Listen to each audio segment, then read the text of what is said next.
Hello बच्चों, स्वागत है आप सभी का हमारे इस चैनल में। तो बच्चों, आज की इस वीडियो में एक बच्चे ने कमेंट किया था, उसी के ऊपर मैं ये वीडियो बनाने वाला हूँ।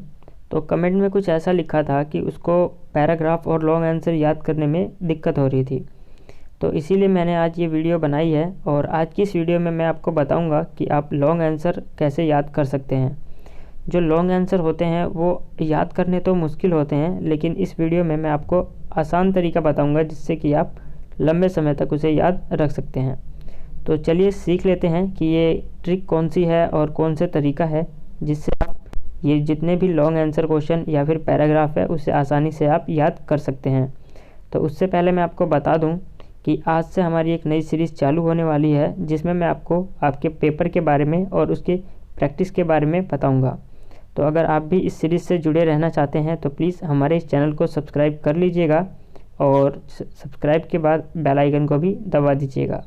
तो चलिए आज की इस वीडियो को शुरू करते हैं और मैं आपको बताता हूं कि आप लॉन्ग आंसर क्वेश्चन कैसे याद कर सकते हैं।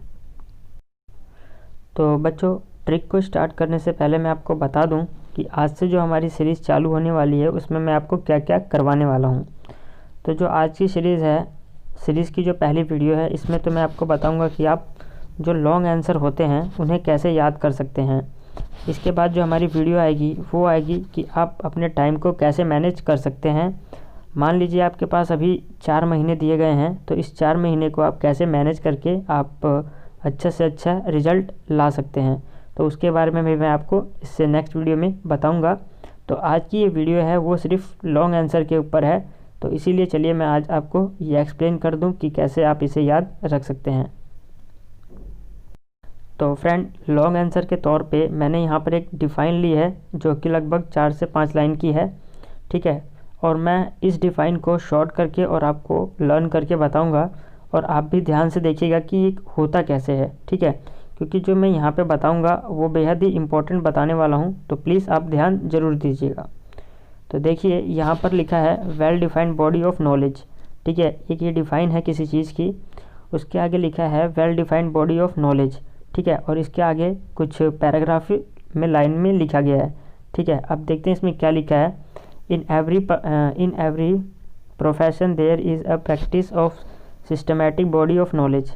इसका मतलब कि जितने भी प्रोफेशन होते हैं उसमें सिस्टमेटिक बॉडी ऑफ नॉलेज की ज़रूरत होती है, उसकी प्रैक्टिस की, ठीक है। क्योंकि ये हेल्प करता है हमें professional to gain specialised knowledge, क्योंकि ये जो नॉलेज होता है वो स्पेशलाइज्ड नॉलेज को गेन करने में हेल्प करता है किसी भी प्रोफेशनल को, ठीक है। और ये लाइन यहाँ पे ख़त्म हो जाती है, ठीक है। अब इसमें से 2 लाइन बनती है, एक तो यहाँ तक, ठीक है। उसके बाद ये हेल्प से यहाँ तक बनती है, ठीक है। 2 लाइन बन गई। उसके बाद देखिए क्या लिखा है। In case of management also there is available of systematic body of knowledge, ठीक है। अब जैसा कि यहाँ पे बताया गया है कि जो प्रोफेशन है उसमें भी सिस्टमेटिक और ऑर्गेनाइज्ड बॉडी ऑफ नॉलेज की ज़रूरत पड़ती है, ठीक है। और ये हमें हेल्प करता है स्पेशल नॉलेज को गेन करने के लिए, ठीक है। उसी तरह दूसरी लाइन में बताया गया था कि जो मैनेजमेंट होता है इसमें भी स्पेशलाइज्ड बॉडी ऑफ नॉलेज की ज़रूरत पड़ती है, ठीक है। क्योंकि इसमें भी large number of books available in management study, क्योंकि इसमें भी मैनेजमेंट की स्टडी करने के लिए भी बहुत सारी बुकें हैं, ठीक है। तो यहाँ से 3 बातें निकलती है और इन 3 बात को एक्सप्लेन करने के लिए इतनी सारी लाइनें लिखी गई हैं। तो पहली बात क्या है कि पहली बात यह है कि जो प्रोफेशन है उसमें भी स्पेशलाइज्ड नॉलेज और ऑर्गेनाइज्ड बॉडी ऑफ नॉलेज और स्पेशल बुक्स की ज़रूरत पड़ती है। पहली लाइन तो ये थी, ठीक है ना। दूसरी थी कि मैनेजमेंट में भी इनकी ज़रूरत पड़ती है और मैनेजमेंट में भी इनके लिए बहुत सारी बुकें हैं, ठीक है।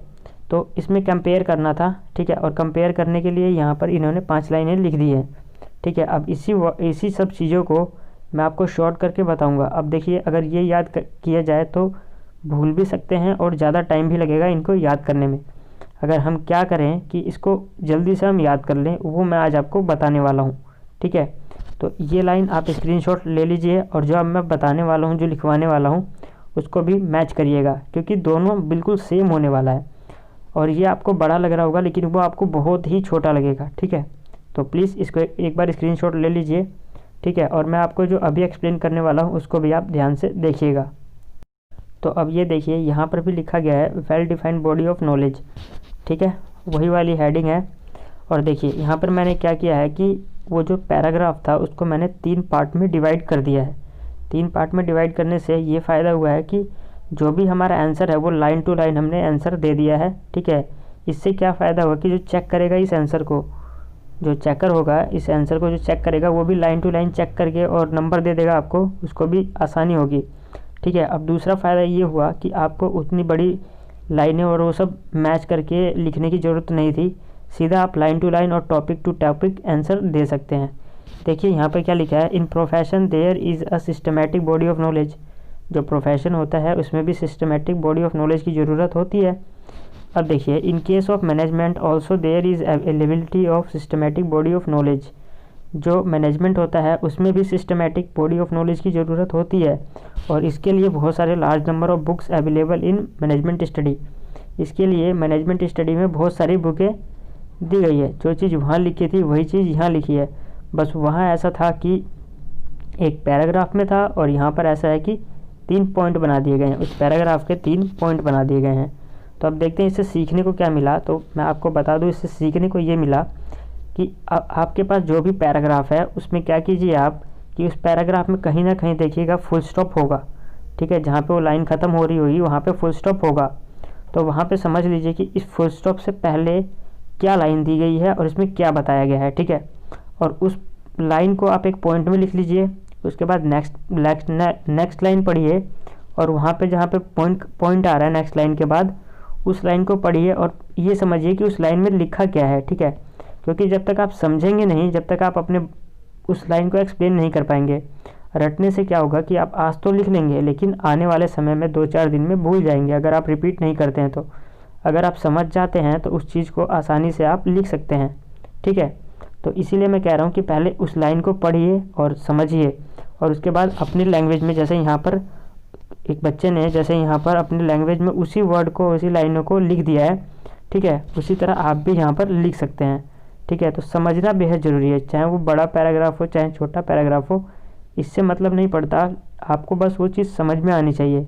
क्योंकि आप जब समझ जाएंगे तो आप अपनी लाइन में भी, अपनी लैंग्वेज में भी उसे लिख सकते हैं, ठीक है। तो आज की वीडियो में बस यही बताने वाला था कि जितने भी लॉन्ग पैराग्राफ या फिर लॉन्ग आंसर हैं उसको शॉर्ट पैराग्राफ में इसलिए ऐसे बना सकते हैं कि उसको आप पॉइंट में डिवाइड कर दीजिए, क्योंकि जितने पॉइंट होंगे पॉइंट आप आसानी से याद कर सकते हैं। और 1-2 पॉइंट भूल जाएंगे तो कोई बात नहीं, ठीक है, लेकिन लाइन टू लाइन पॉइंट होने चाहिए। ये नहीं कि पहला आंसर, पहले वाला आंसर, पहली लाइन का आंसर पहला पॉइंट है और लास्ट वाली लाइन का आंसर दूसरा पॉइंट है, ऐसे नहीं होना चाहिए। क्योंकि इस तरह आंसर भी वो बेकार हो जाएगा और नंबर भी नहीं मिलेंगे आपको, ठीक है। इसीलिए लाइन टू लाइन पढ़िए, समझिए और उसको अपनी लैंग्वेज में लिखने की कोशिश कीजिए, ठीक है। तो आज की वीडियो में बस इतना ही था। नेक्स्ट वीडियो जो आएगी उसमें मैं आपको प्लानिंग करना बताऊंगा कि आप अपने मार्क्स और अपने टाइम टेबल की प्लानिंग कैसे कर सकते हैं। तो प्लीज़ चैनल को सब्सक्राइब कर दीजिएगा और वीडियो अच्छी लगती है तो अपने दोस्तों में भी शेयर कर दीजिएगा। धन्यवाद।